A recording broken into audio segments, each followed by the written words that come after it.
say that story again, because that was funny. All right. First of all, welcome to the Orange Peripheral episode 21. The new year, the new stuff, I guess. Yeah. Right before we hit record, I just caught wind of a change.org petition that I think you all might want to see. If you don't know, change.org is a place where you can make online petitions. Some of them usually work, most of them pretty much don't, and this is one of those where it definitely won't work. In fact, I'm pretty sure that it is done completely in jest. It's called Make Cave Story Acknowledge That It Copied Undertale. and it reads... Undertale is a 10 out of 10 game with many exciting new and fascinating ideas and masterful sound and gameplay design. Unfortunately, certain individuals and games have taken upon themselves to copy this great work without compensation to Undertale or Toby Fox, its creator. One such game is the indie game Cave Story, which features many substantial similarities to Undertale, including long-eared innocent animals, evil flowers, a short, fat, smiling person with heterochromatic eyes, comedy relief robots, and many other substantial infringements. The objective of this petition is to get Cave Story to acknowledge and apologize for copying Undertale and to perhaps compensate players of Cave Story who did not know they were playing a plagiarized game. Yeah, you're right. I mean, Cave Story is like, what, only 11 years older than Undertale? But you're right. Clearly, it's gotta be, it's gotta be plagiarizing off of that. I mean, didn't you know the creator of Cave Story could predict the future? Well, yeah. This is what I hate about hardcore fans. Like fandoms don't care. Fandoms can love whatever they want. Hardcore fans can go burn in a fire because they would bring up stuff like this. I'm pretty sure it's just a joke. I mean, I hope it's only a joke. Oh, I hope to God it's a joke. I'm pretty sure it is because you'll realize that 2004 comes before 2015, so, you know, there's your argument shot in the leg right there. So, it's another one of those cases of not sure if trolling or really, really stupid. I could go for either or, honestly. I mean, if they're trolling, it was pretty good because it got a laugh out of me, but... If they're being 100% serious, I'm not surprised at this point. I really hope not. But, yeah, there's that. You should go play both games instead. Yeah, Cave Story, really good. And Undertale, as I found out, really, really good. There you go. So, let's get on with the show. Sure. A lot has happened in January, to the point where I don't like talking about January because it was one of the shittiest months of this year just starting. It didn't start out with a bang, as we had all hoped, unless you say that 4 celebrity deaths almost in the same week happened. Yeah, and there's even more than that, if you count all the B and C listing celebrity deaths. Mm-hmm. But I don't want to dwell on it. Let me just say, 2016, you're not looking pretty starting out. I mean, you've definitely blundered as you've come on stage. You tripped over your own shoelaces that didn't even exist. Well, is that really 2016's fault? I think it's really more cancer's fault than anything else. Also, fuck cancer. Yeah, fuck cancer. So, with that, let's move on to our first, good thing to talk about. AGDQ 2016. Blah, blah, blah, blah. They broke 1 million again. They broke 1 million again. Good job, guys. I love AGDQ 2016. In fact, I got run pause downstairs as I'm doing some housework. Now, what do you think was your favorite run? Because I caught runs when I could. I couldn't watch all of them live because I was busy with work and such, but I went back and looked at a couple of the runs that I thought would be interesting to me. What'd you think? Oh, I got a lot of runs that I like. I like the Donkey Kong Country 2 run, because I fucking love that game. I like the Kaizo Mario 3 run. That was pretty nice. The task block, whenever taskvideos.org does anything at these events, you know something amazing is going to happen. I know. And this was no surprise. This was no exception. And of course, the Step Mania run. I like that too. You showed me that, and my God, I couldn't believe how fast that guy was going. Also, another good one was the 5-hour Majora's Mask 4-player co-op run. I completely missed that. How the hell did they do that? Pretty much how it works is that there's 4 cycles that they run. They're going to do the game in all of 4 cycles, and they're going to get everything. It's a 100% run, so they're getting everything that they can get, that they can keep from the Song of Time and all that. So, one player does one run, plays the Song of Time, passes it to the next player, does his run, plays the Song of Time, passes it to the next player, and that's apparently enough to get all of the items. Jeez. It's really interesting. I love watching them get technical and that kind of shit, because then you look at the game in a different way, and it's really neat. I love that shit. Probably the best one that I managed to catch. I watched Kirby 64, and that was really impressive. That was a good one too. Another one I watched was Kaizo Mario Maker.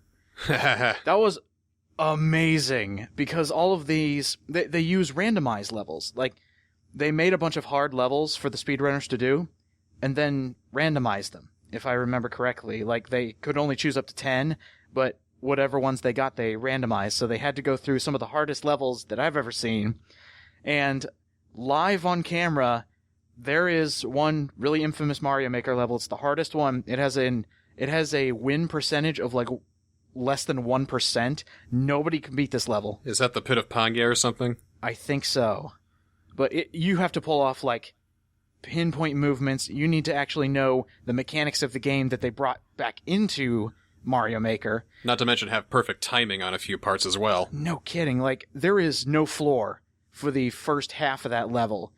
And you just need to do a bunch of well-timed jumps. And they did it live within 5 minutes. And I was thinking, oh my god, I think they only had, like, 10 deaths out of that whole thing. I was like, you guys are way too good to be on here, but I'm glad you're here. Well, that's why they're here. That's why they get over $1 million every 6 months, practically. Yeah. Can't wait for SGDQ. Oh, and the Mario World 5-minute run. They glitch the game straight to the credits. I don't think I've seen that one yet. That one's impressive. If you know about the sprites and everything, how they manipulate the code, that's how they did it. Right. So they had 4 of the best runners essentially glitch the game straight to the credits. And 2 people didn't make it because they messed up the... Oh, yeah, I saw that. It was a race. Yeah, it was a race to see who could do it first. Yeah, okay, yeah. It's like 10 days of content to go through, and it's all on YouTube. It's great fun. Oh my gosh, I love it. Can't wait till the next one. Oh, yeah. Can't wait. I wish I could take, like, the week off, but then I'd be just watching people play video games while I could be playing games myself. You could be playing video games while they're playing video games. That would be cool, but then I'd miss all the cool stuff. Well, don't most of your games have a pause function? I guess so. So as soon as people start going, woo, I'll just quickly pause and look over and be like, oh, that was cool. Okay, back to this. Donate every now and then. Yeah. I'm waiting for my shout-out, guys. All right. Well, anyway, yeah, good job, guys. Raising $1 million. Fuck cancer. Kill the animals. There you go. Always kill the animals. A few other news points, I guess. Let's start real quick with Assassin's Creed Empire. Empire? Yeah. Is that the new one? Well, the rumored new one. The one that's supposed to be coming out next year. The one that takes place in Egypt. Oh, yeah. They took a year off. Yeah, that's pretty damn significant. I know it may sound hyperbolic, but whenever I see the AAA industry actually looking at the past and making decisions, good decisions, I just, wait, what? Really? Wow! That never happens! It's like Ubisoft looked at the past 2 Assassin's Creeds, realized that the annualization was taking a huge toll on the quality of their games, and nobody was fucking buying them, and they realized, well, wait a minute, maybe we should take our time on these games now. And, well, probably gonna be a good idea. Just imagine, this next one is actually probably gonna be good, because they're taking that extra year to iron out things. Maybe they can make a game that has some actual interesting elements to it, because when you make annualized games, they end up being really, really bland. Maybe every other franchise, when they see this work, they'll take a note from Ubisoft's book. God, I hope. I mean, it's the difference between Assassin's Creed 2, Brotherhood, and Revelations. 2 was really fucking good. I love 2. A lot of people love 2, because it was new, it was fresh. We hadn't had an Assassin's Creed game in so long, and it felt nice to play. And then Brotherhood felt like an expansion pack. It's like, okay, more of that. And then Revelations came out, and it's like, okay, there's not much to it now. And then 3 came out, and people stopped caring. And then 4 came out, and then people did care. And then Unity came out, and then people were like, this is kind of boring. It's like 3 again. And then Syndicate came out, and they're like, you got anything else? And Ubisoft said, Take the year off, guys, quick. Vacation time! Vacation time! Set everything on fire. Whatever we had for next year, burn it. We're going to Egypt! Do some fucking research! Let's make this series good again. Despite what people say, I really like the first Assassin's Creed. It was good. I liked it, at least. Well, it was like showing off the brand new tech of the Xbox 360. That was... Oh my gosh, I'm starting to show my age. My God. It was one of the pinnacle games of true next-gen HD gaming, you know? Mm-hmm. It's like, we have all these new graphical processors and all this new powerful tech that we can use to create beautiful open-world landscapes, like so. And it was really fun. This is stuff to look forward to into the future, I see. Not annualized series, but, technology advancing. And that's what I wanted to see the most. And it was really cool playing the first Assassin's Creed. I really love the system. You sneak up, you kill your target, and you win. And most of the time I tried to go for that silent assassination. It was fresh because those of us who grew up on games like Splinter Cell and Prince of Persia and, other stealth action games like that, it kind of felt like a natural progression. It's like, hey, here we go, kind of. And it was kind of cool blending in with the surrounding townsfolk by praying with monks or hiding next to benches or whatever. You had less gear that ended up being useless, so you had to rely more on your own wit. You know what I mean? Yeah. Speaking of Assassin's Creed and it taking the year off, which, again, totally recommend it. Good job, guys. At least the main series. Can I just say, I'm looking at a list of games that are supposedly coming out this year, or at least are planned to come out this year. Let me read you off some names, and then ask you a question.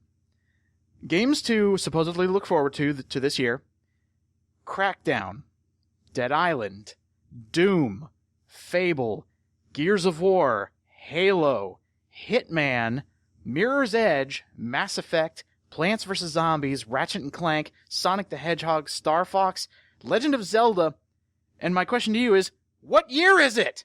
I was about to say, hey, stop reading the 2008 list. Ha ha ha. We're recycling the same things, but everybody's getting pumped up for it because they've supposedly evolved. Like, I named off Gears of War and Fable. I'm sure Fable is a fantastic game now, but the new Doom looks okay, in my opinion. Well, it's a new Doom, and we haven't had a new Doom since 2004, since that mediocre Doom 3. We haven't had a new Star Fox, a good Star Fox, since the N64 days. Like, a true, honest-to-God, really good Star Fox successor hasn't really come yet. I mean, Armada was close, but... Well, hopefully this is the one, because it looks like they're pulling out all the stops. They're bringing stuff back from Star Fox 2. I'm hoping it'll be good. And then I've got these other ones, Plants vs. Zombies, that's Garden Warfare, never mind. The new Ratchet & Clank looks fantastic. It's coming along with a movie deal. Sonic the Hedgehog? They've got another one coming? Wouldn't surprise me. I hope it's an actual Sonic game and not like Sonic Boom. Do you think they'd make a mistake like Sonic Boom again? I'm hoping that with the release of Sonic Boom, their new cartoon TV deal to appeal to a more younger demographic, they probably made those Sonic Boom games realizing, might be a little while before we release a new Sonic game, so we'll just release this in the meantime to tide fans over, but we released it way too early, and it ended up being shit, so now maybe this year we'll have a kinda decent one, maybe? Please? Maybe. If they go... I'm honestly saying they would make so much money if they dropped all their ideas right now, went back to form, polished it up, they would sell Billy-O. You have proven that you can do it. You have proven you can make a good Sonic game. Exactly. You've done it before. Colors was alright. Generations was great. Everything else has been either mediocre or fucking terrible. That's right. Just go back a bit. You saw what worked with Generations. Isn't it Sonic's 20th birthday this year? 25th, I believe. 25th of February? Or 25th anniversary, sorry. Yes, he's 25. It was 91 that he came out. Right. So, here's your chance. Generations 2. I don't even care if you sequelize Generations. Because you'll have a format that you're familiar with. Because that game was awesome. I love Generations. Take an idea and stick with it. Don't feel like you have to reinvent the wheel with every single new fucking game. That's right. How many times do I gotta say this? Well, apparently a lot. What were the other... Oh, Fire Emblem was another one, but that is just... Like, that's based on the success of the last Fire Emblem, which out of nowhere became completely successful. I cannot salivate enough over that game. It's coming, man. You still got my pre-order? I do. Alright, I'll give you some money to pay for it. Got you that sexy special edition with all 3 games on one cart. Alright, yeah, with the new 3DS pouch I can't even use. Yes! Hey, at least you'll have it. It'll look good on a shelf. Well, maybe I can still use it anyway. Yeah. I've been thinking about upgrading to a new 3DS. It would actually help, especially if you're planning on getting any of the big handheld RPGs. Like Xenoblade, you can only play on the new one. Hyrule Warriors plays better on the new 3DS if you want all that extra stuff. I've discovered something shocking about Xenoblade. Yeah. It has zero appeal to me. Really? Zero appeal. Why is that? I mean, yeah, maybe the first one looks pretty good, but the second one looks like it has absolutely no soul to it. It looks so boring, so dull. Like, yeah, you can check out these wide open fields, but it's just walking from one place to another and no sense of... I don't know, it doesn't look fun to me. I'll get back to you on that, because I have Xenoblade X. If somebody wants to agree or disagree, please, because to me, it just doesn't look interesting. I feel like I can be putting my time into much better, much more deeper and nuanced RPGs. Besides, I look at a screenshot, it's cluttered as fuck. What the fuck am I looking at? Here, let me pull up a screenshot, and you can throw it on the YouTube podcast, because this is a YouTube podcast now, I guess. I've been looking into ways to make it to where we can put stuff on, like, SoundCloud or whatever. Uh-huh. But SoundCloud costs money. Of course it does. And, well, really it's not that much, but at the rate at the amount of time that we do these podcasts, like, it goes by length of time. SoundCloud does. So I think we get, like, 1 free hour, and then the rest we have to pay for. 1 free hour, alright. 1 episode up every month. I guess. Well, here's that screenshot I'm talking about. Well, that doesn't look too bad. Sure it does. You've got your mini-map up here with a whole bunch of red dots fucking everywhere. Numbers flying everywhere. I don't know if I'm even hitting anything. Where am I? Am I that little guy right there? Just that one guy with the gun? Man, I can barely see myself because everything is all cluttered with fucking heads-up display. I've got one enemy with a level 12 thing over there. I've got my attacks down here with my battle menu. What's this front low thing? The fuck is that? What's this, sour stage thing right there? There's my friends up there on the left. It's just so much crap. My God. Well, there's your problem. You ran right into a giant battle. If believe it or not, if you actually played the first Xenoblade, you will know exactly what's happening in this screenshot. It just feels like I'm playing Final Fantasy 13, and it's just throwing a bunch of numbers and a bunch of things my way, and it's just cluttering up the screen. I can't see anything. I can't get invested because everything is just... Ugh. Maybe I'm weird. I don't know. Yeah, you are. I am weird, but maybe I'm right, too. Debatable. I'm kidding.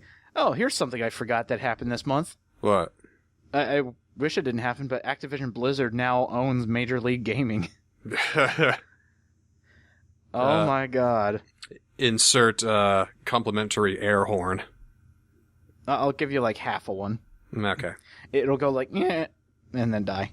Well, let's hear it. Yep, that's all you get. Okay, that's good. That kind of explains the whole situation. Just a half-assed air horn. Of course, who even really cared about Major League Gaming to begin with? Like, who really cared about MLG? Well, the people who play for money, that's who. Because there's a lot of people who play, like, hardcore League of Legends, and they get paid big prize money for winning. I don't know about you, but I have more fun with AGDQ than I do with MLG. Well, with AGDQ, you're watching a whole different side of games. You're watching people break games. I'm watching people who actually play video games instead of just play League of Legends every day for 20 hours. And then sleep for 3 hours, eat for 1 hour, then back to League of Legends. Well, apparently games are sports. And that's what Major League Gaming has become. It is now an official sport. Yeah. People play games. It's like Major League movie watching. Of course, that's my philosophy of what games are. Games to me are experiences and all that, you know. Well, they should be experiences. At least nowadays with the new technology, you can do so much more than just move a paddle back and forth or move the guy on the 2D plane. You can do so much more, and that's what people are shooting for. Again, the whole MOBA thing it's a whole dark realm that I've only stumbled in for a little bit. And by a little bit, that apparently translates to over 100 hours in Dota 2. Jesus Christ. At least I think. I haven't dove into I wouldn't even know where to begin. I'm so bad at MOBAs. Well, Dota 2 is a place I will not treat newbies lightly. I'm better off sticking with my console games where I don't have to interact with other people. Which sounds sad, but... Yeah, make that almost 200 hours. Jeez. Yeah, 194 hours. Oh yeah, I forgot about that. Haven't played since April, though. You're right about Sonic turning 25, but there's another thing to celebrate here, February 27th. Pokemon's turning 20. Can you believe that? I am so baffled, because I remember getting Pokemon Yellow, like way back in the day, and having so much fun with it. Please, Sonny, I remember back when I got Pokemon Blue and then Red. Well, it was... Like, I was just getting into Pokemon when Yellow came out, so my parents were like, hey, let's get this one. I think it was the only one out. So, or the only one that they could find, so they were like, hey, look at that, Pokemon Yellow. Pokemon just... I don't think anyone expected it to last 20 goddamn years. I certainly didn't, and it's still popular. That's another thing that baffles me. That's 20 years of constant popularity. It's not just popular, it's still mega popular. Mm-hmm. Like... super duper popular. It is the World of Warcraft of mascot monster collecting. Nothing can touch it. I mean, they've tried. Well, maybe Yokai Watch, but... Well, that just sprains Pokemon's gigantic ankle. Yokai Watch was really interesting because it did enormously well in Japan. It almost competed with Pokemon. Almost. When it came over to the States, it did not have an appeal at all. Which is saddening because Yokai Watch is pretty good. Yokai Watch to me seems like everything that I kind of like about the Pokemon games and everything I hated about Ni no Kuni's monster hunting side quest. I refresh my memory. How did Ni no Kuni do it? You beat up monsters, you flip 5 coins, if all of them are heads, you can serenade them to become your teammate. Oof, it's nothing like that. Essentially, you beat the monster. I also mean the not very interesting design, and also the terrible puns that are meaningless to me. You've grown up too much.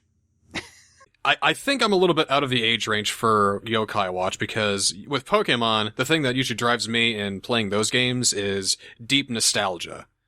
Mm-hmm. And I'm already on board with half the crazy shit that they have to offer anyway. With Yokai Watch, it's got nothing. And that's why I was so kind of, not frustrated, but more intrigued that it didn't take off for the kids over here in America. Because over in Japan, it took off immediately. But then it came over here, and I was like, oh, this will be a big hit with the kids. Right? Oh, no, wrong. Very wrong. Well, I know it has some appeal, because my brother's crazy over it. Does he watch the show or play the game? There's a show? Oh, yeah, Disney got a hold of it. What? What in the fuck? Yeah. Under the same name. And I gotta say, watched a couple episodes of the show. It's pretty good, too.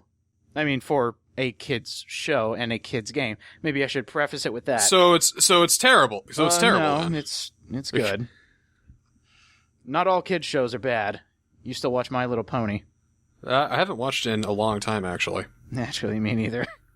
Like, since the Crusaders got their cutie mark, I think that was a closing point for me. Like, all was right with the world. It's like, we had an arc that started at the very beginning of the show, and it came, it coincided with the 5-year anniversary of the show, and it's like, alright, I'm done now. I am done. That's a good ending. I am done now. I mean, I still love the animation, I'll still always say it's a pretty good show, but I think I'm done now. I think I'm done. It hasn't outstayed its welcome, more it has come to a satisfying conclusion for those who were following it. More that Hasbro has also fucked it up royally, because they had an adult fan base that wanted a bit more from the show and they didn't know what to do with them. Well, did you expect it to take off like it did? I hope them to at least acknowledge us a bit more, but instead, nope, here's Equestria Girls. And the sequel, and the sequel. And the one after that. There's only 3, I think. Which honestly, that's the reason why I started hating the show, because once that thing came out, I wasn't having as much fun anymore. Did you watch all 3? I watched the first one, skipping a couple things here and there. It was alright. I liked all the allusions to the first episode and all that. It was pretty nice. Still really, really dumb, but it was alright. Second one, I had to skip through about 40% of it, because a lot of it was just really, just. And the third one, I didn't even watch. You're not missing much. I didn't think I was. But the show's still good. It's still literal candy to my eyes, though, whenever I see it. It's not bad for Photoshop. That was Photoshop? That was Flash. Flash, Photoshop. I think it's a combination of both, but either way, they are putting pieces together and making them move fluently. These are masterful animators, and masterful artists and writers, but with a bunch of dummies with the license. That's why I think I'm shifting all of my hype from ponies to them's fightin' herds, to bring it back to video games. This is a video game comedy podcast, is it not? I mean, come on! The only My Little Pony game I've even seen in the store is Pinkie Pie's Birthday Surprise. Isn't that based off, like, Gen 3 or something? It's one of the old-fashioned ones. Yep. It's terrible. Well, whatever. Let's talk about the Oculus Rift. Yeah, that came out. Had a big price tag, as I kind of expected it would. It's the same price as a PS3 when they first came out. But you also didn't need to have a high-end PC to run your PS3.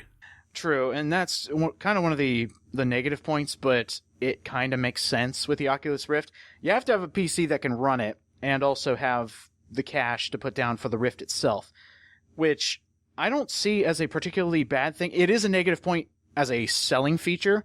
Like, if you're trying to sell it, you're going to say, oh, by the way, PC and 600 bones.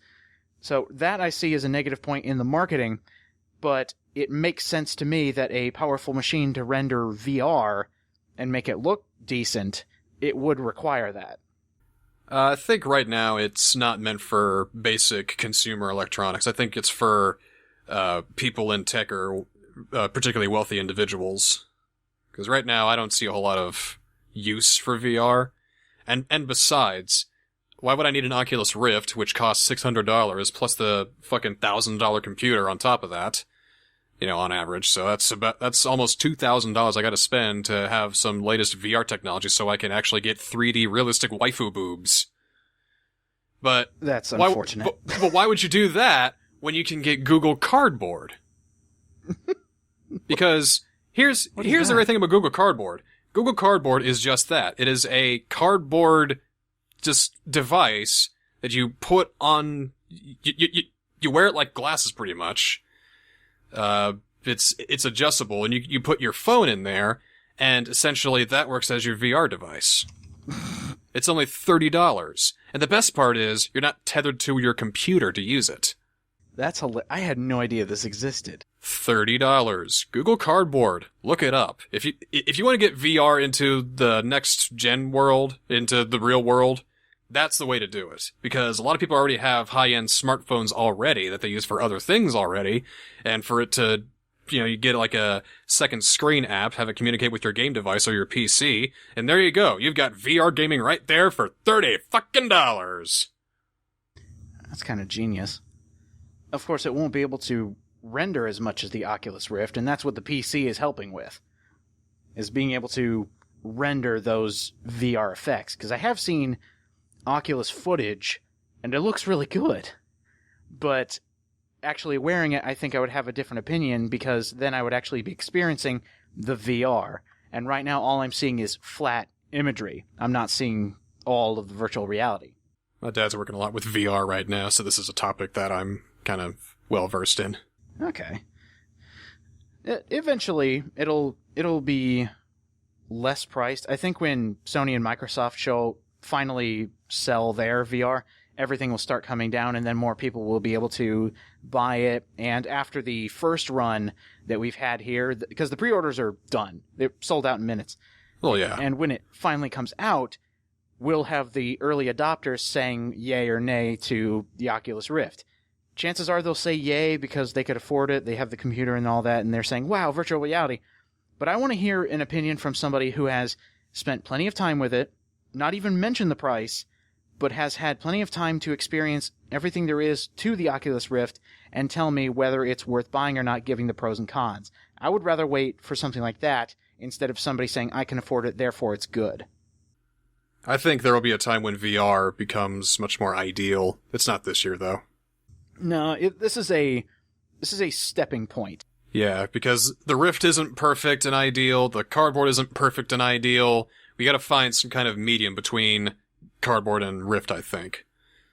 Something more portable, yet something that's not as expensive, yet something that can run pretty good visuals. You need just some kind of middle ground between those, and you'll probably have the perfect thing that all the consumers will flock to.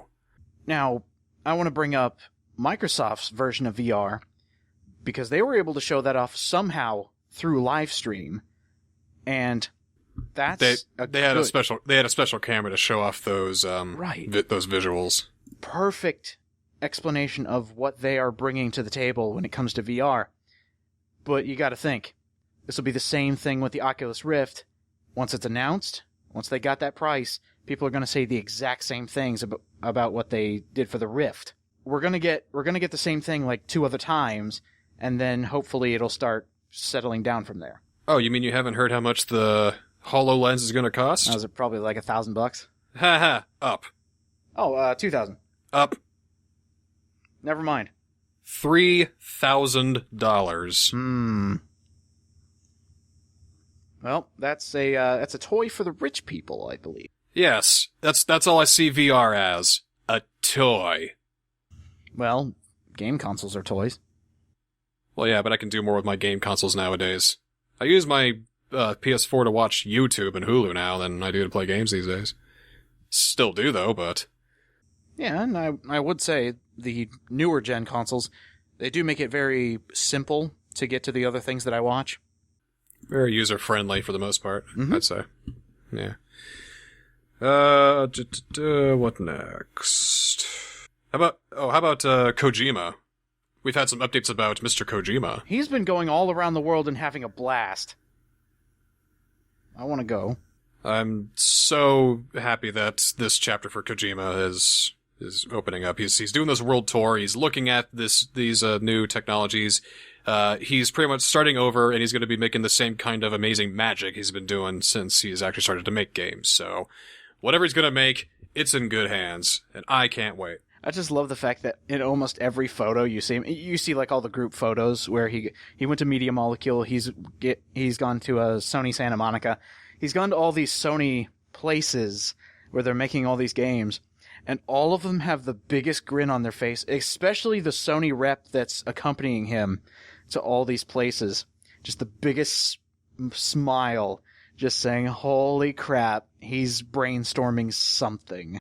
It reminds me a lot of, do you remember that one Bugs Bunny cartoon where Bugs Bunny like conducts this fat baritone-based guy, you know?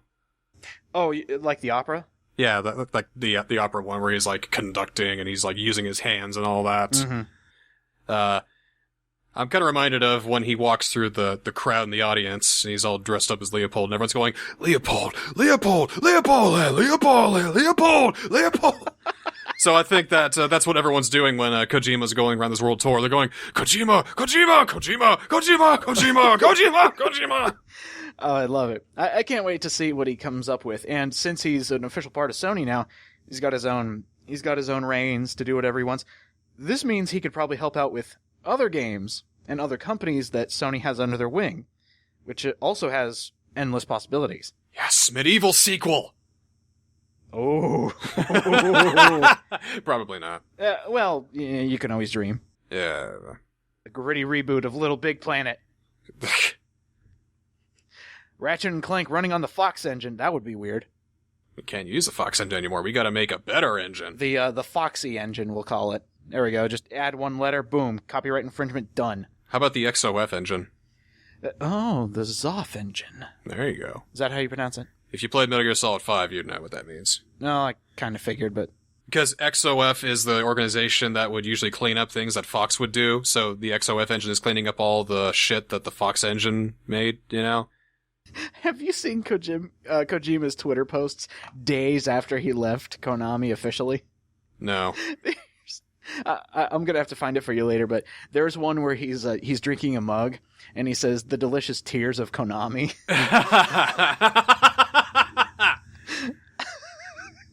Oh, I gotta see these. Hold on, let me find it. Go ahead and come up with another topic.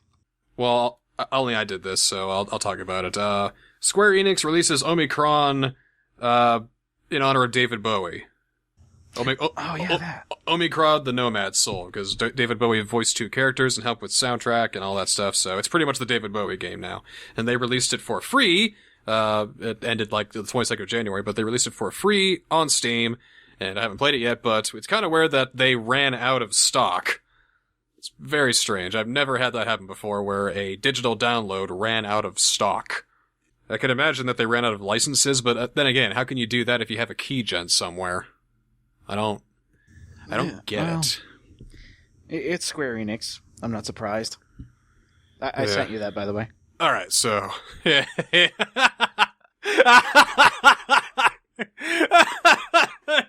sipping on Konami tears. So full of salt. So full of salt. Oh, wow. You looking forward to any game this month?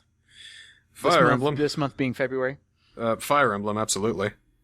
Looking forward to Danganronpa. Yes! That was a thing that took me by surprise. Yes! Danganronpa on Steam. Well, shit, I guess I have to play your dumb little game now. Yes, you do. Damn. Yes, I'm a little worried about how much it's going to cost, though. $30. $30? Do you know this for sure? Yeah, they just announced it. They just did? Yeah, it's coming out February 18th. Oh, okay. $30 February 18th. Well, alright, that's fine. Hey, the Vita game was $40, and you get 20% off if you're one of the... if you buy it, I think, a couple days after release. Like, from release to, 2 days out, you get 20% off and the soundtrack for free. Well, okay, I guess I'm doing that shit. Woo! Because I've been wanting to play Danganronpa, and I've only been trying to avoid being interested in it because it's on a Vita, a console I will probably never ever own, especially now that it's dying. Yep. You know, kind of like Windows Phone. Mm-hmm. But, yeah, this looks great. This looks hype. It's good that you avoided it, because let me tell you, it is impossible to avoid spoilers if you look at anything regarding the game. Probably the safest place to look up information is the Steam page. Don't even look at comments. Don't even look at anything. I have to put this as a warning at the beginning of every single Let's Play video I do for the games, saying, don't look up anything. Don't go to Google. Don't go to Wikipedia. Don't even read the comments, because they will spoil something for you. That's how many twists and turns are in these games, and that's why I love them. If I get it and it sucks, I'm kicking your ass. Bring it on. You won't hate it. Well, why would I kick your ass? I'd probably kick Spike Chunsoft's ass. Of course, then again, I owed them one ass kick for Conception 2, so... Well, I'll have to look at my ass. I'll have to look at my ass kicking quota later. I will safely say this is not Conception 2. Think of it as... think of it on the scale of not quite Steins Gate, but pretty damn close. I imagine a bit of a combination between Steins Gate and Zero Escape. You're definitely going to get that. But I don't know if I'm going to care for these guys as much as I do for Steins Gate, because I know that some of them will die. I know that there's no way to save everybody. And, well, you couldn't Steins Gate, so fuck them. I think you will enjoy the extra fluff that comes with all the characters, because you can hang out with them, and you will... A lot of them have really interesting backstories. Believe me, fluff is all I care about in games like this. Then you will love this game. It's chock full of fluff and stuff, and I know you will like it. And it's also... It's been described as, Sony's answer to Phoenix Wright. And it has like a really, really dark tone, but knows how to make fun of itself. So could you say that Monokuma, as a mascot for the series, is a pretty accurate representation of how the series is as a whole? You will learn to love and hate Monokuma immediately. You know, it's half cute, half cuddly, the other half cosmic psychological horror beyond the realm of our understanding. Right. Probably the best part is whenever you see Monokuma, you know stuff is going to go negatively.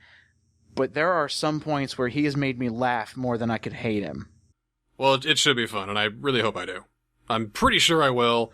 It'll be, like, if I don't like the game, I will probably have a detailed essay as to why. Probably, yeah. But if I do like it, it'll just be like, oh my god, it's so good! I'll also say this. The solutions to the trials, they're not made to be brain busters like Zero Escape. Chances are you'll solve it before the game does, but that doesn't stop it from being interesting. I'll just throw that out there. As long as I can have some sort of appeal to it, and I'm having fun with it, that should be okay. You'll be fine. Alright. Especially when you're thinking, oh, this person's totally gonna get offed, and then you're wrong. Because this was the game that proved me wrong every single time, and I loved it for it. Before we get into things that'll be released in February, and things that have already been released, Violet picked up Happy Home Designer. And? That's been a bit of a theme in some of our podcasts, talking about Happy Home Designer, but she actually picked it up. And I've seen a bit of gameplay, and she likes it a lot. Well, good. And I think I would like it too, but I would not pay $40 for it. That's how I would describe it, honestly. Because you are not just making houses, you're also making buildings, and you get to see all of your characters use that building and all that. For example, she made a hospital. She had to set up a waiting room, a patient room, an OR, like 3 separate rooms to make up this hospital. And then afterwards, we fly by through the hospital, and all of your little animal friends are utilizing it. You know, they're sitting in desks, or they're brewing up a coffee or something like that. Just real neat stuff. And if you have any sort of care for Animal Crossing, you probably will be in good hands here. If you don't like Animal Crossing, then you might want to stay the fuck away. Yeah, on the outset, and me not being an Animal Crossing fan, stay the fuck away. Yeah, it did not look fun in the slightest. But I know you like Animal Crossing, and I know she likes Animal Crossing, so it was kind of a gamble. But I pretty much thought that was going to be your reaction. Looks fun. Would not pay that price for it. It's like Paper Mario Sticker Star. I'd be pissed if I paid $40 for it, but I paid $8, so I'm not. There you go. And I should say, along the same line of buying games that you'd be pissed if you paid full price for, the Order 1886. That is one of the most beautiful games I have ever seen. The amount of detail that went into that is absolutely stunning. Oh yeah, you did pick that up, didn't you? I didn't get it for $60, which made me a lot happier when I picked it up. Picked it up for $15, man. Worth every penny. Yeah, $15 game. It should have been a PSN download. Well, actually, it's okay with the box release, I think. It's all the matter of pricing. Everybody always brings up price and length of the game. But I think had it started out as like $40, it would have done a lot better, because it was a commercial flop as soon as people found out it was like 3.5 hours. See, that's why Ground Zeroes was priced at $30, because that had arguably even less gameplay than the Order 1886, but I guarantee you there's people who have played Ground Zeroes a hell of a lot more than 1886. Right, exactly. Because it doesn't seem like the Order really offers anything else besides the campaign. Is there multiplayer? Nope. Then there's no fucking point. It's just a 5-hour-long campaign? I believe so, yeah. Well, there's no point.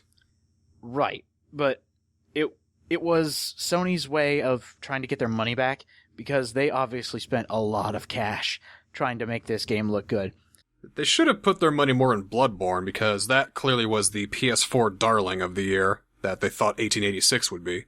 Well, that was also, under the watchful eye of From Software, and they didn't think they needed the extra stuff. This is just what I'm assuming, because the way it came out is absolutely fine, but they didn't want to, over-budget it or something, because they didn't have to.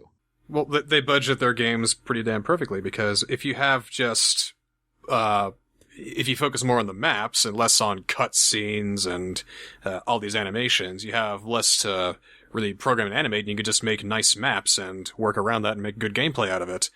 And that makes it probably easier to develop for, and probably takes less time and less money. I do have one thing that is obnoxious about the Order.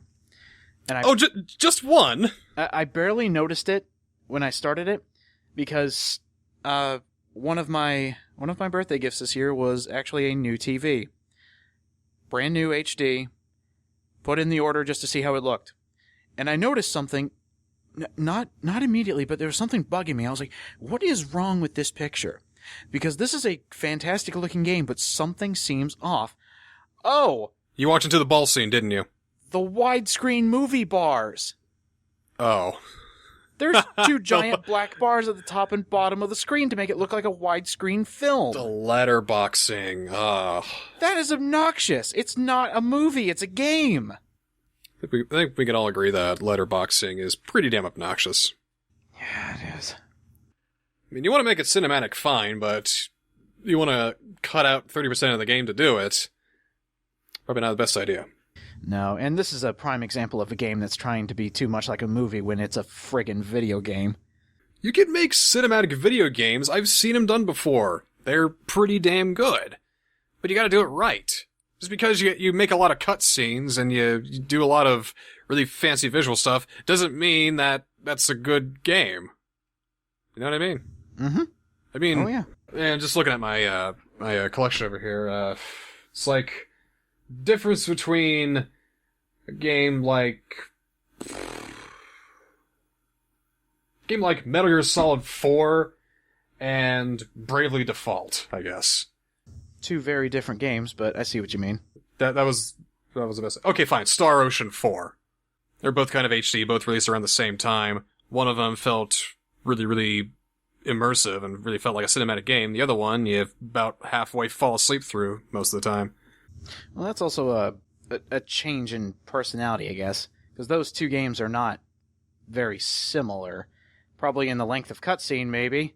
Well, I haven't played a lot of, AAA cinematic games lately, because I know they're all tripe. Your Sterling is showing. Sorry. Don't let it slip. Do you want to hit on that last topic? Something that, literally just happened? Oh, yeah, sure. And then we'll get to games that came out, a quick Q&A, and then we'll call it a day. Sure thing. So, just in case you haven't heard, people are trying to put trademarks on words or phrases. The first example of it was when Sony tried to trademark the term Let's Play, which dramatically failed. And now we have an instance of the Fine Brothers trying to trademark the word React. And I'm going to stop myself there because that is what the internet thinks they're doing. They're not... You can't trademark words. You can't do that. You can trademark certain words, but the actual usage of the word, not really. I can say react all I want. React. I'm reacting to this. You're reacting to that. They can't touch me because I'm just using the word react. It has nothing to do with Fine Brothers React series, which is what the trademark is actually applying to. Mm-hmm. Yes, the legality of it, the reason people are going nuts is because it was explained piss poorly. They did a horrible job explaining what they're doing. What they're doing is they're opening up a new network to essentially protect their brand, and if you want to make a series like theirs, like exactly point for point like theirs, you can do that. You can go under their network, you can get a cut of the profits. There you go. You are now technically working, got finger quotes all over the place, technically working for Fine Brothers because you are doing the exact same thing as them. Now, where the legality is kind of blurry is you can do a reaction series. It just can't be point for point the same thing. They're also taking down videos that have React in the title, I think. Now that's bullshit. Now you can call them out on bullshit like that, because that is not part of the legal description. You can't do that. Again, I don't know if that's true or not, or if that's just people overreacting and saying that's what they're doing. I have actually heard people's videos are being tagged if they have React in the title. Because usually when it comes to rumors and stuff like that, may do turns to can do, turns to will do, turns to have done. Yeah, and what I want to believe, because I'm an optimist like this, what I truly want to believe is now that they have tried to do this, and the Fine Brothers have a big enough fan base and an audience that YouTube will actually communicate and listen to them, I'm thinking this is an implementation and the automatic robot that YouTube has to identify stuff like that, that's what's causing it. It's not them literally browsing through YouTube, hitting every react with a copyright strike. That's me being an optimist. I don't want that to be the case, because then they are absolute scum. And then I'll be the pessimist for you and say that Fine Brothers want to own everything that has a React on it so they can get all the money from that. And I did actually, I think I retweeted an example. Somebody explained it very, very well. They actually had legality backing to explain it, which is how I knew about, you can have something like it, just not point for point. Mm-hmm. They had explained that a good example is something like Britain's Got Talent, America's Got Talent, like that. You can have something like that where you're doing like a show and tell of other people. You just can't have exactly the same thing. And I agree with that. Now, if you're going around and being an obnoxious dick and pulling down videos, that is not a good thing. You're being a dick. You're being a dick. And he also explained that this is a good plan. Like, it's underhanded and dirty, but if you're thinking like the Fine Brothers, you're going to get a lot of money. Because if you get a bunch of underlings underneath you, and you're taking a cut of that profit, you no longer have to do work. You are just taking from the smaller bits. And that's another underhanded thing that people are not liking. It's not very fine at all, I'd say. I'd say it's very unfine, unrefined. These guys are douches. It is less than fine. I bet they're not even brothers. Well, that just tore everything apart. And didn't you post in my stream last night, I think, the rate that they're losing subscribers? Yeah. And again, this comes from the immediate backlash of them explaining it terribly. Yeah. But I will say, if you want a good laugh, watch Mega 64's response to it. That got a good laugh out of me. And there was something else. There was something that Kaz Hirai said. The false account. Oh, the not Kaz Hirai. Okay. Yeah, the fake one. Oh, here we go.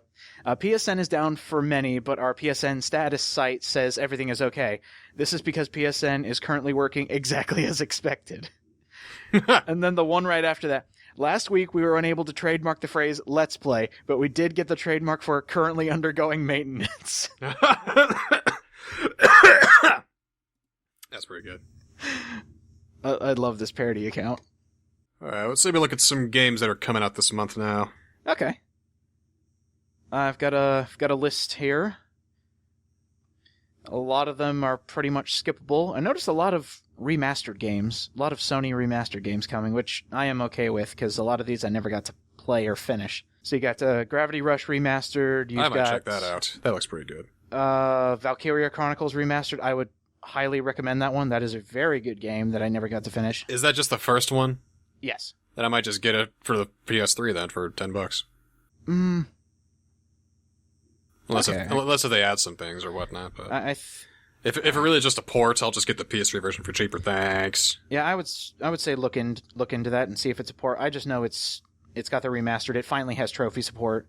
Okay. That's about all I know about it so far. Yeah, it was one of the first It was one of those first PS3 games where they didn't have the trophy system implemented. Oh, many a jealous screenshot viewing I saw with that game. Well, there's a game for me and a game for you in here. There's Neptunia Victory 2 and Tales of Symphonia HD for Windows. Well, who gives a fuck about Tales of Symphonia HD? Oh, I don't know. You just gotta get the first game. That's all you really need to. That's all you need to get. The original Tales on GameCube? Yeah, well, you can get the original Tales for whatever you want. You can get it for PC, you can get it for PS3, you can get it for GameCube, whatever. But if you owe it to yourself to never get the second one. Well, that's what I mean. This is just vanilla Tales of Symphonia with an HD shine that you can play on Windows, like on Steam. Okay, so it doesn't have the sequel attached to it? I don't think so, no. Okay, good, because the second Tales of Symphonia is like BioShock 2. It's kind of there. Doesn't add anything. Doesn't add anything, kind of ruins things, really. Shouldn't be there. Why do people like it? Even for a Tales game, it's really shit. And that's interesting, because Tales games can go one of two ways. Forward and backward. Well, the thing is that, like, even when Tales games are being, like overly convoluted, or even when they're, like, not that great, they're still pretty okay. But the thing about Symphonia 2, if you play the first one, you're gonna hate it. Oh. I just looked it up on Steam. $20 for it's the PS3 port. So, that's where it gets its HD shine. But, it's released today, February 1st, in about 3 hours. Alright. Cool. And the sequel's nowhere to be seen? No. It is then highly recommended then. Symphonia is a great RPG. Yeah, you got 80 hours of gameplay to go through. You know, cool. It's not a good JRPG, though. Five Nights at Freddy's World. Yeah, that got pulled off the Steam store almost immediately because he rushed it. He rushed everything. He rushed making the game, he rushed releasing the game, and he rushed pulling the game, too. Well, it was getting tons of negative feedback, and I do respect him for sending out a general letter just saying, hey, look, I got overzealous, I released this, and it wasn't finished completely. Let me take it back, let me complete it, and then I'll release it again. And of course, people were saying, well, it's kind of shit. We used to sing your praise, Scott. Now it seems like with every time you release a game, you have to send out a letter explaining yourself, you know?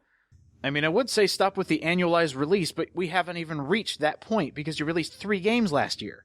Think about the games you release, man. I mean, did you really think that releasing that game in that state was a good idea? I mean, did you even see any gameplay of Five Nights at Freddy's World? Oh yeah, I did. It is visual diarrhea. It looks like shit. It's patched together like shit. It looks like it's something that I would get for free off the iPhone store that was like abandoned 10 months ago. Yeah, that one I'll agree with. It makes me bleed acid. It looks awful. There's no marriage between the art styles either, because you've got this shitty Atari 8-bit kind of style, and then it goes to GIF land, pretty much. Yeah, I would agree with that. Just, well, can you blame him for being excited for releasing a new game? Because if a developer was able to release multiple games in a series and all of them were successes, wouldn't you want to get the next one out there just to show off your work? Because I don't think he can't be doing this for greed. I have enough faith in Scott Cawthorn to know that he just wants to release a good game and have people play it. But I think he just got a little bit too excited on this one. He should have, taken a step back, took a deep breath, and went, okay, maybe we should go about this a different way. He should have done that after he released 2. Yeah, I think 2, it did update a few things, but there was not enough time between 2 and 3, and then alternatively 3 and 4. He just needs to do what Sonic needs to do. Just stop, breathe, chill, step back, look what you have, see what works, see what doesn't, take your time, make something good. See, why are we solving all the gaming world's problems? It doesn't seem that hard. Well, probably not. I mean, it might seem more difficult than it actually is, because, you got money to consider, you've got creative stipulances and all that. There might be circumstances that we don't know that could be preventing these ideal games being released in the way that they are, but still, you could have done a lot better with FNAF World.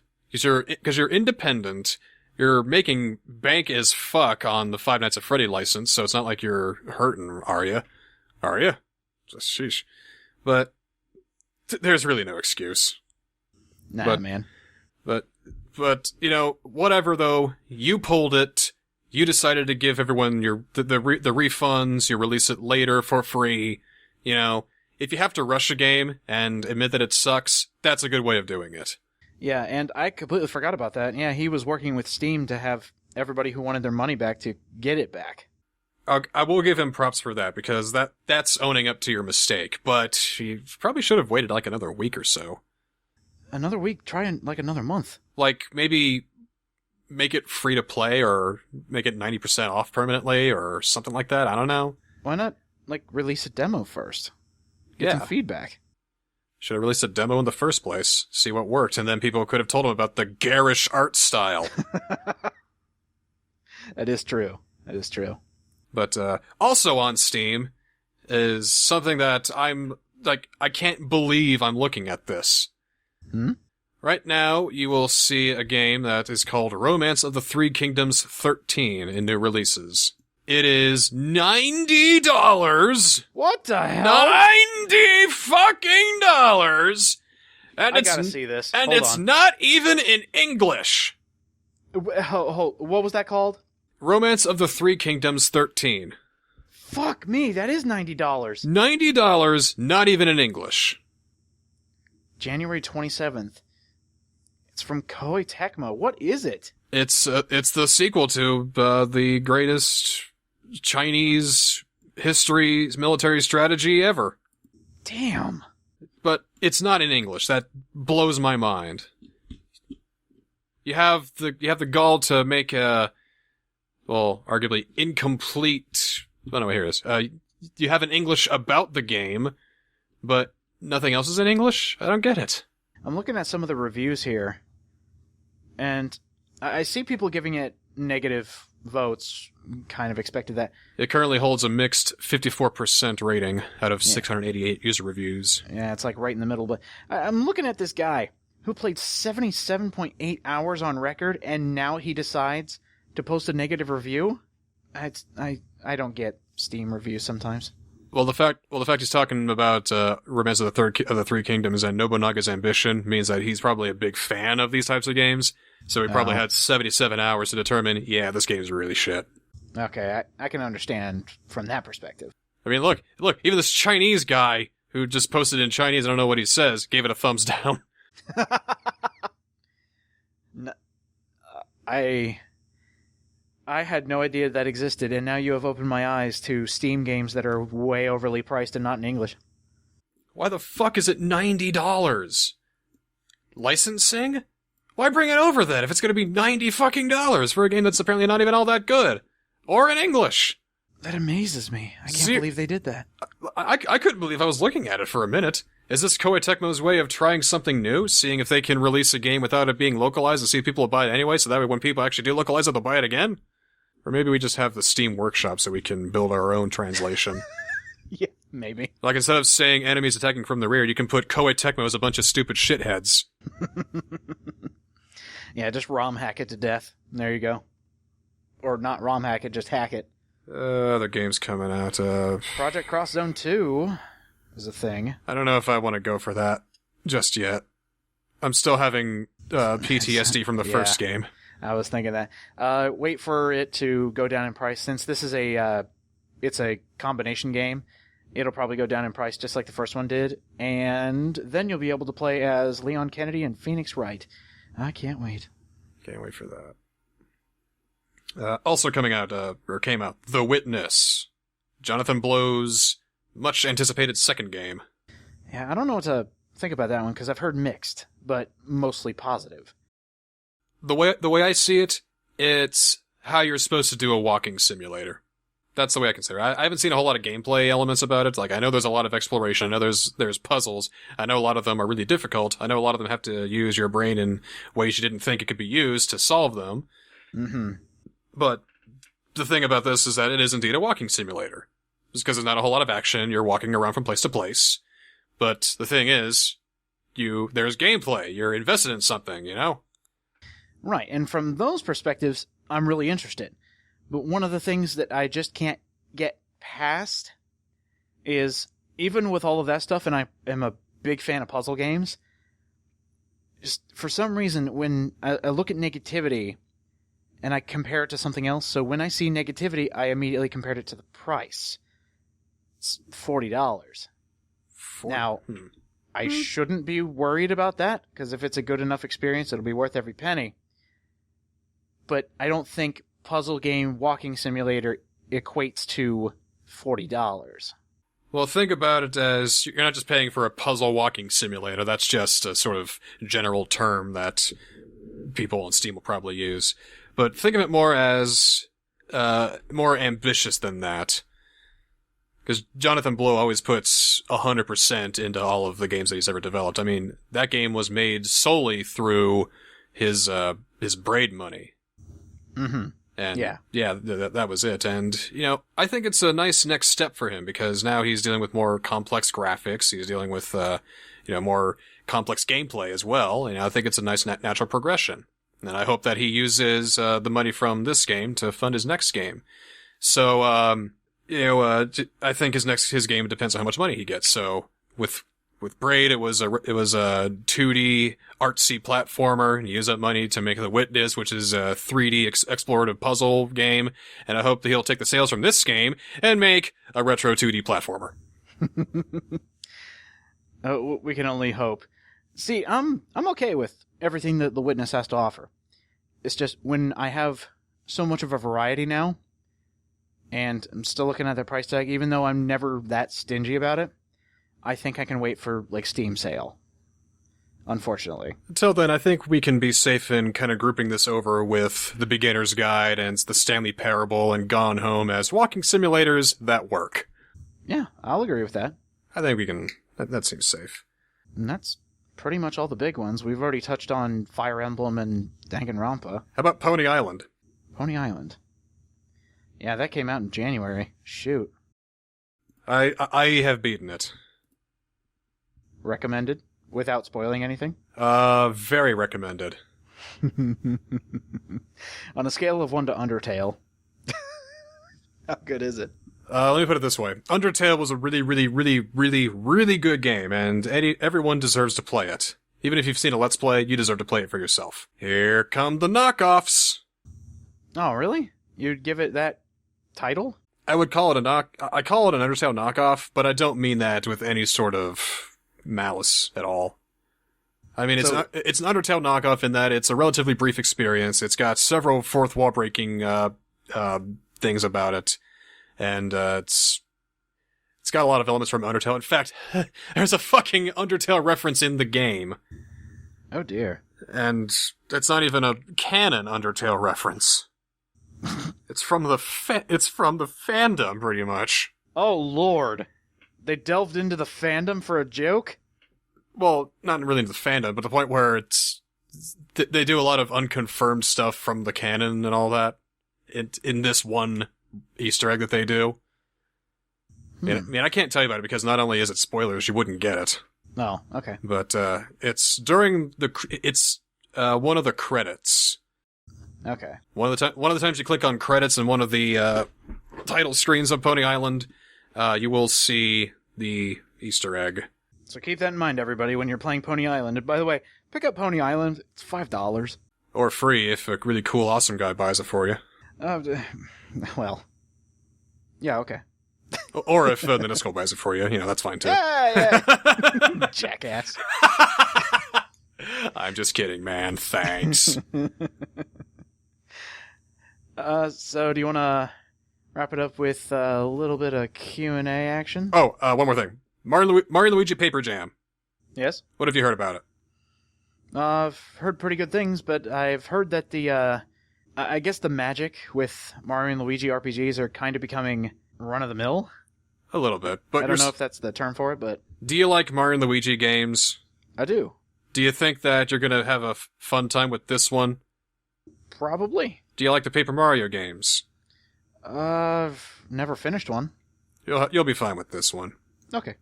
Have you played it? Well, which one? Or is this just from hearsay? Well, I've played all the Paper Marios, practically. Okay, but in the case of Paper Jam... In the case of Paper Jam, nowhere near as good as Thousand Year Door, which is one of the crowning fucking JRPGs of all time.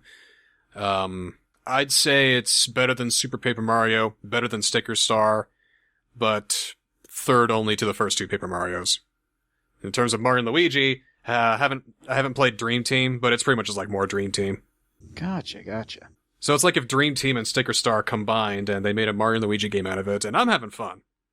Oh, good. I'm having fun, And if you're not, I'm sorry. Thank you for apologizing. And that's about all I got, really. All right, I've got both podcasts that we did at the end of the year and the beginning of January. Okay. Just because it was a time thing. That's completely my bad. But let me read through here. Okay. Somebody says, despite how bad the game Sonic Boom was, the anime series wasn't bad, and I would fully agree with that. I have watched a few episodes of the Sonic Boom cartoon. It is very kid-friendly and not a broken piece of trash. I think you're both crazy. I think they're both crap. Really? Yeah. I got some chuckles out of me. I'm still a kid, okay? Things change when you turn 26, brother, believe me. I'll keep that in mind for next year. You enjoy 25. Somebody said, hell yeah, Count Chocula as Mortal Kombat X DLC. And you're welcome for the Psychonaut sale. I'm glad somebody was able to take advantage of it. Yes, great game. Let's see. Oh, God. I'd like to think that you guys I'd like to think that when you guys become grandfathers, UDJ will be like Mac, and Niskel will be like Tyrell, both from Ride to Hell, when you play video games with the grandkids. Oh, God. No, please. I don't want to be Mac. I die. Oh, no! I'll just be one of the bystanders in the background that doesn't get involved and goes to a better game. The kind that I can shoot you in the head with the shotgun, and all you do is just run away and act annoyed. That game was such trash. Yes, it was. Somebody had their own list of games they like in 2015. Undertale, of course. Persona 3 FES, because they had never played it. Steins Gate. Wasn't interested at first, but then it drew me in. Good job. Well, that's how it goes. Like, at first you think, I'm so bored, this isn't interesting. But then, once it gets real, yeah, it gets fucking real. Yeah, so Steins Gate, slow start, amazing payoff. Xenoblade Chronicles X, they said, it was pretty good. It's like, once it gets going, you've hit terminal velocity, pretty much. It doesn't stop either. No. UDJ, you goddamn heathen. Fallout 3 is one of the best things ever. Really? That's a very high-end opinion for a game that wasn't that good. Are you sure you didn't mistype 3 and meant to put 4? Because 4 is better than 3, and 3 is really crap. I was about to say, how are you enjoying 4? Are you still playing it at least? I haven't touched it much. Well, probably because you've been diving into Tales of Zestiria, which I'm very surprised at. Yeah, that is another game that takes some bending over backwards to get to like, and some...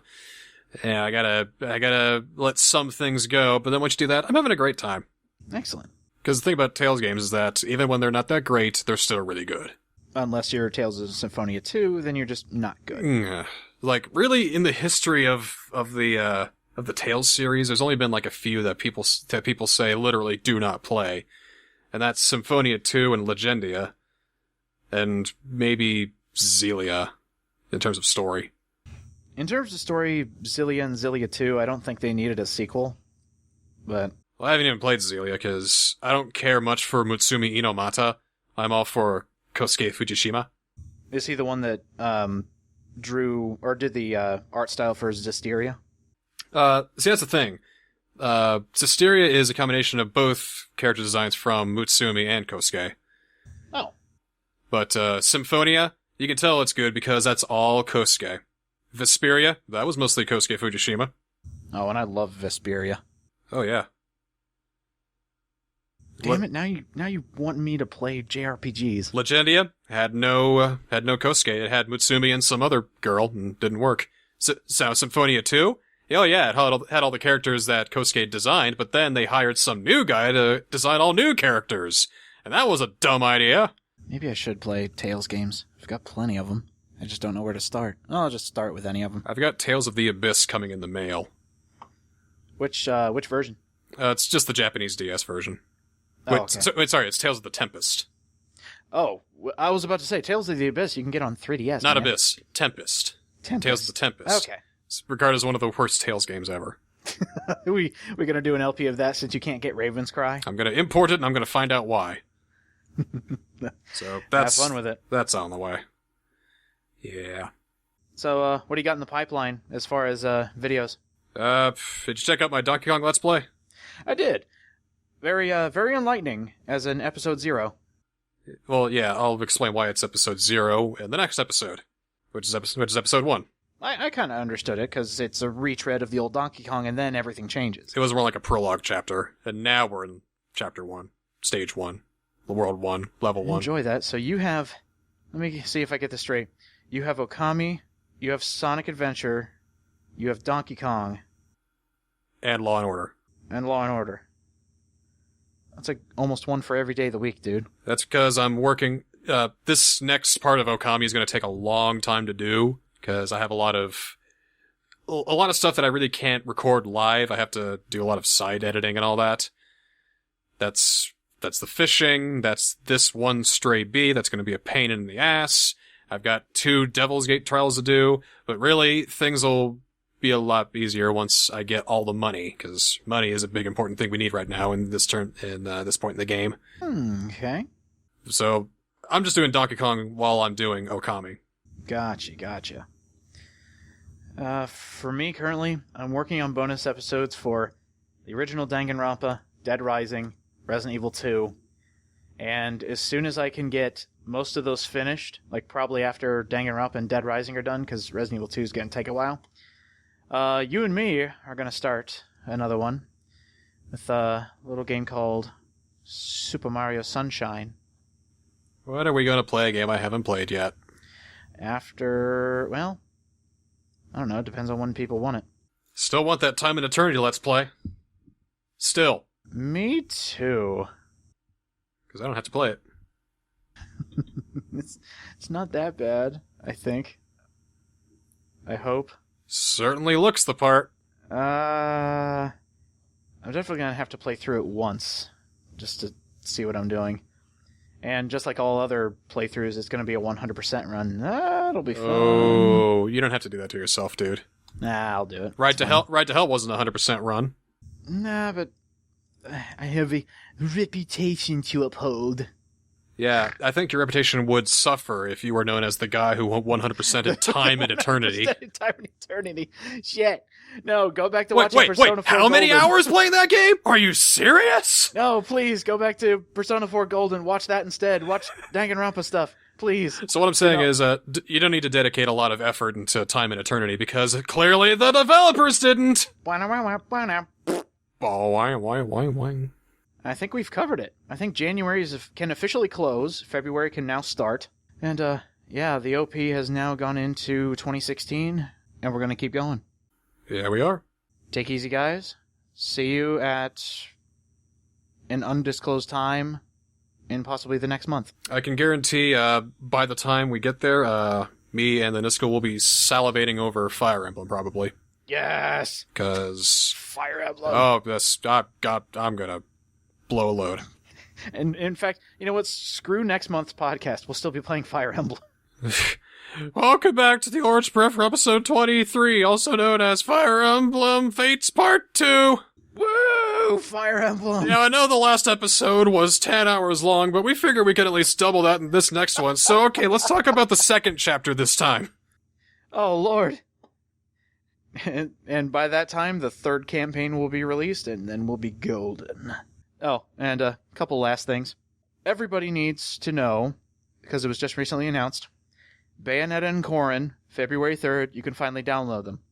But more important news, a petition is going out to have Danny DeVito voice Detective Pikachu, and if you have found the fan-made trailer where he uses voice clips of Danny DeVito and dubbed over Pikachu, it is the most hilarious thing and well worth your sign on that petition, which won't happen. Just gotta say, it was friggin' hilarious. I'll have to show you that. I hope it does, though. It would be great if he does, though. Oh, it'd be hilarious. You just see Pikachu walking around. He's like, look at all this trash around here. What are you doing? Get your sword! And a bunch of other amazing quotes. Still, they can have a lot of fun with the voice actor for Detective Pikachu. I mean, you could also... It doesn't have to be Danny DeVito. It can be John Goodman. I think John Goodman would be a good choice. That'd be really cool. That'd be like a low-voiced Pikachu. Yeah, but come on, you can't imagine Pikachu just running out to Ash and smashing up his bike saying, "You see what happens, Ash? You see what happens when you fuck a stranger in the ass? You see what happens? You're out of your element, Ash! The fuck up!" Misty, shut the fuck up. He just sits down Pikachu and he's like, this isn't Nom. There are rules. So, Gary comes up and takes out his Pokeball, and he's like, "I choose you, Arcanine!" And then Pikachu just goes, "Over the line!"